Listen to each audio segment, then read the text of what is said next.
வணக்கம். அந்தகன் இன்னைக்கு இருக்கிற talk of the cinema. Tamil சினிமாவில் அந்தகன் அடைந்திருக்கிற வெற்றிங்கிறது பிரசாந்த் ரசிகர்களுக்கு ஒரு கொண்டாட்ட மூடு கொடுத்துருக்கிறதுங்கிறது நிஜம்.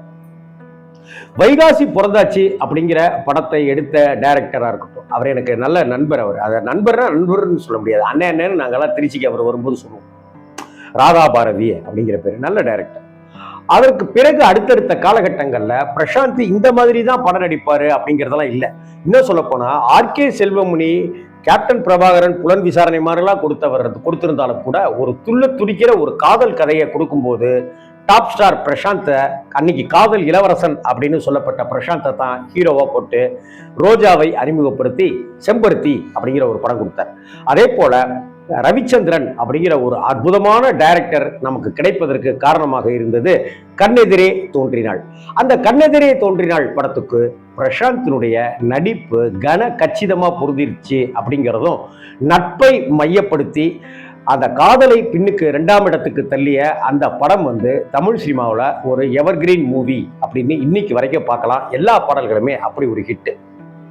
அதே போல இயக்குனர் சங்கர் அவர்களுடைய பட்டறையிலிருந்து வந்த மாதேஷ் அவர்களுடைய டைரக்ஷன்ல வந்த சாக்லேட் அப்படிங்கிற அந்த திரைப்படமும் கூட பிரசாந்தினுடைய தனித்துவமான நடிப்பை நமக்கு கொடுத்துச்சு.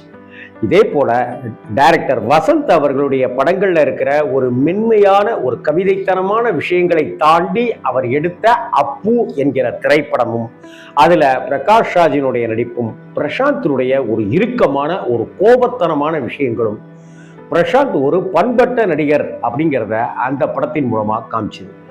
ஆணழகன் மாதிரியான படத்துல முழுக்க பெண் வேடத்தில் தோன்றி ஒளவை சண்முகிக்கு டஃப் கொடுத்தவர் தான் டாப் ஸ்டார் பிரசாந்த் அவர்கள்.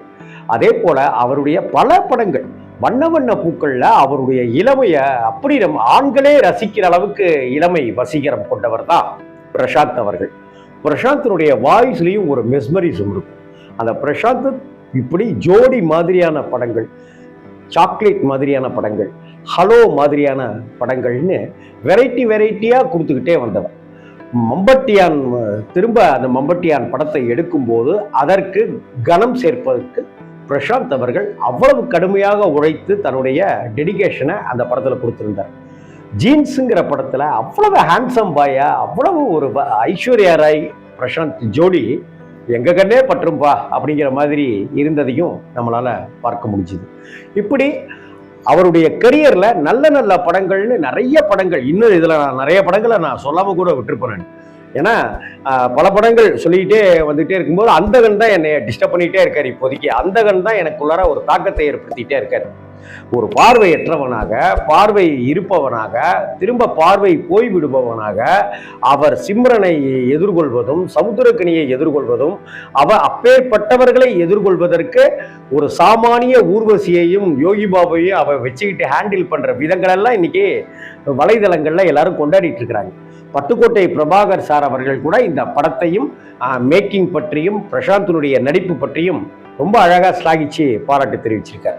அப்படிப்பட்ட ஒரு சூழ்நிலையில இப்ப சமீபத்துல அவர் அடுத்தடுத்து படங்கள் பண்ண போகிறார் அப்படின்னு செய்தி வரும்போது இது தமிழ் சினிமாவில் இன்னொரு ஆரோக்கியமான நிலைக்கு எடுத்து செல்லும்.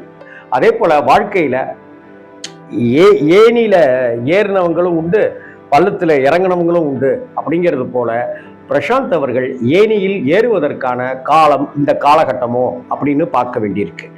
அவருடைய லைனப் படங்கள் ஒவ்வொன்றும் ரகசியமாக சொல்லப்பட்டு கொண்டிருக்கிறது அப்படின்னு சொன்னாலும் கூட இப்ப விஜய் கூட சேர்ந்து நடிக்கிற அந்த படமா, கோட் படமா இருக்கட்டும், அதை அடுத்து ஹிந்தியில அவர் என்ட்ரி ஆகிற அமிதாப் கூட நடிக்கிற ஒரு படம் அப்படின்னு பேசப்பட்டு இருக்கு. இதையெல்லாம் விட இன்னைக்கு இருக்கிற மிக முக்கியமான இயக்குனர்கள்ல பா ரஞ்சித் அவர்களும் முக்கியமான இடத்துல இருக்கிறாரு. ரசிகர்களுடைய மனசுல தனித்துவமான ஒரு இடத்துல இருக்காரு. அந்த பா ரஞ்சித் அவர்கள் கூட பிரசாந்த் இணைவதற்கான சாத்தியங்கள் இருப்பதாகவும் இங்க பேச்சு, சினிமா இண்டஸ்ட்ரியில பேச்சு அடிபட்டு இருக்கு. இப்படிப்பட்ட ஒரு சூழ்நிலையில வழியே இல்லாமல் இருந்த பிரசாந்திற்கு, பார்வையே இல்லாமல் இருந்த பிரசாந்திற்கு இன்னைக்கு அந்தகன் ஒரு பார்வையை கொடுத்திருக்கு. அந்த பார்வை ரசிகர்கள் எல்லாருக்குமான பார்வை, ரசிகர்களுடைய பார்வை பிரசாந்த் அவர்கள் மேல விழுந்திருக்கு. அதே போல தமிழ் சினிமாவுடைய பார்வையும், தமிழ் இயக்குனர்கள் அவர்களுடைய பார்வையும் டாப் ஸ்டார் பிரசாந்த் அவர்கள் மேலே விழும் விழும் என்பதில் எந்த மாற்றமுமே இல்லை. அந்தகன் படம் சமீபத்திய படங்களில் ஒரு மாறுபட்ட படமாக இருக்குது. அதே போல் ஒரு த்ரில்லர் படம் அப்படின்னால காதை கிழிக்கிற இசை தான் இருக்கும். இந்த படத்தில் அப்படியெல்லாம் இசை இல்லாமல் ரொம்ப மென்மையான முறையில் தி பியானோயிஸ்ட் அப்படின்னு போடுறதுக்கு தகுந்தது போலவே பெரும்பான்மையான இடங்களில் பியானோவை கொண்டே பிஜிஎம் பண்ணியிருக்கிறதும் ரொம்ப பிரமாதமாக இருக்குது. அதே போல் கார்த்திக் அவர்களுடைய பாடல்களை கொண்டு சில அந்த இடங்கள் வரும்பொழுது நமக்கு நம்மளுடைய 80s இந்த நினைவுபடுத்துகிற மாதிரியும் இருக்குது. அந்த வகையில் நடிகர் மம்பட்டியான் தியாகராஜன் இயக்குனராக ஜெயித்திருக்கிறார். நடிகர் காதல் இளவரசன் கொண்டாடப்பட்ட டாப் ஸ்டார் பிரசாந்த் அவர்கள் இன்னைக்கு அப்டேட்டில் இருக்கிற ஹீரோக்களுக்கு டஃப் கொடுக்க களமிறங்கி இருக்கிறார் அப்படின்னும் பார்க்கணும். அதே போல் நல்ல வசனங்கள் இன்னைக்கு பற்றாக்குறையாக இருக்கிற இந்த காலகட்டத்தில் சின்ன சின்ன ஒரு லைன்லேயே நமக்கு ஒரு கவிதை மாதிரி விஷயங்களை சொல்கிற எழுத்தாளர் பட்டுக்கோட்டை பிரபாகரை நிறைய பேர் இன்னைக்கு பயன்படுத்தினாக்க தமிழ் சினிமா இன்னும் ஒரு 20 வருடத்துக்கு ஆரோக்கியமாக பயணிக்கும் அப்படிங்கிறதுல மாற்றமே இல்லை. ஆக பிரசாந்த் டீமிற்கு நம்மளுடைய வாழ்த்துக்கள். பட்டுக்கோட்டை பிரபாகர் சாருக்கு என்னுடைய அன்பு வணக்கங்கள்.